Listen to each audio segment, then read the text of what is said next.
মাননীয় উপদেষ্টা অতীতেও বলেছেন পদক্ষেপ নেবেন, এর আগেও কিন্তু এরকম করেছে ব্যবসায়ীরা। না, আমরা করেছি। আপনি কি দেখেননি পদক্ষেপ আমাদের? না জানতো না, আমরা একেবারেই জানি না। কিছুক্ষণ আগে জেনেছি, আধা ঘন্টা আগে জেনেছি। এটি কি সম্ভব যে বাণিজ্য মন্ত্রণালয়ের কনসার্ন ছাড়া আসলে তেলের দাম বাড়ায় কোম্পানিগুলো? নট অনলি ফ্রেশ, আরো তো অনেকগুলি কোম্পানি আছে।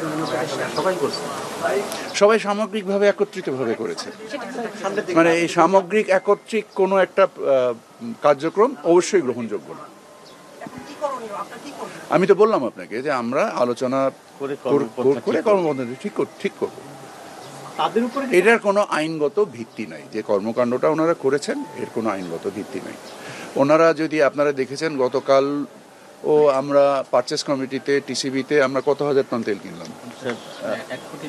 না, 1 কোটি সয়াবিন 50 লক্ষ লিটার এবং রাইস ব্র্যান্ড 1 কোটি। সেটা ওনারা যে দামে আজকে বাজারে বিক্রি করছে সেখান থেকে প্রায় 20 টাকা কম, 20 টাকা কমে আমাদেরকেই তেল দিয়েছেন। তো বাজারে মানে 20 টাকা বেশি দামে তেল দেওয়ার কোনো কারণ, আমি তো যৌক্তিক কোনো কারণ খুঁজে পাচ্ছি না।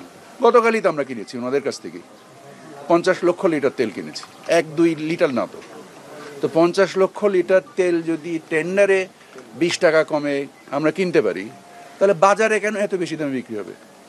এর তো কোনো যৌক্তিক কারণ আমি খুঁজে পাচ্ছি না। কি ব্যবস্থা নেবেন তাদের উপর? কি আপনাদের নিয়ম? আমি তো আপনাকে এক কথা রিপিট করছেন কেন? Why are you repeating the same question? নিয়ন্ত্রণ আছে কি নেই সেটা আমাদের পদক্ষেপের মাধ্যমে জানতে পারবেন, নিশ্চয়ই আছে। আমি তো বললাম আপনাকে, আপনারা কতক্ষণ আগে জেনেছেন? আমি আধা ঘন্টা আগে জেনেছি। আপনি রাতে জেনেছেন, আমি আধা ঘন্টা আগে জেনেছি। একটু ব্যবসায়ীদেরকে প্রশ্ন করেন। আমরা আমাদের পদক্ষেপগুলো তো নিব, আমরা তো আলোচনায় বসছি। এটা তো আর মানে মার্কেটে যে তরল নিয়ে যুদ্ধ করার জিনিস না। আমাদের পদক্ষেপগুলো নেওয়ার জন্য আমাদের আলোচনার প্রয়োজন আছে। মাননীয় উপদেষ্টা অতীতেও বলেছেন পদক্ষেপ নেবেন, এর আগেও কিন্তু এরকম করেছে ব্যবসায়ীরা। না, আমরা করেছি। আপনি কি দেখেননি পদক্ষেপ আমাদের?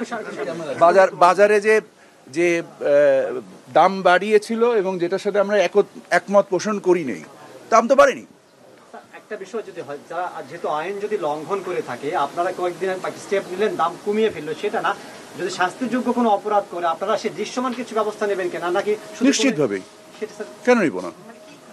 আমাদের ব্যবস্থা নেওয়ার আইনসঙ্গত আমাদের যে ব্যবস্থাগুলো আছে আমরা সবগুলোই নিব। ভিন্ন বিষয় জানতে চাই, রোজাকে ঘিরে আপনাদের প্রিপারেশনটা কি বাণিজ্য মন্ত্রণালয়? ইনশাআল্লাহ আলহামদুলিল্লাহ সবকিছুই ভালো প্রিপারেশন আছে।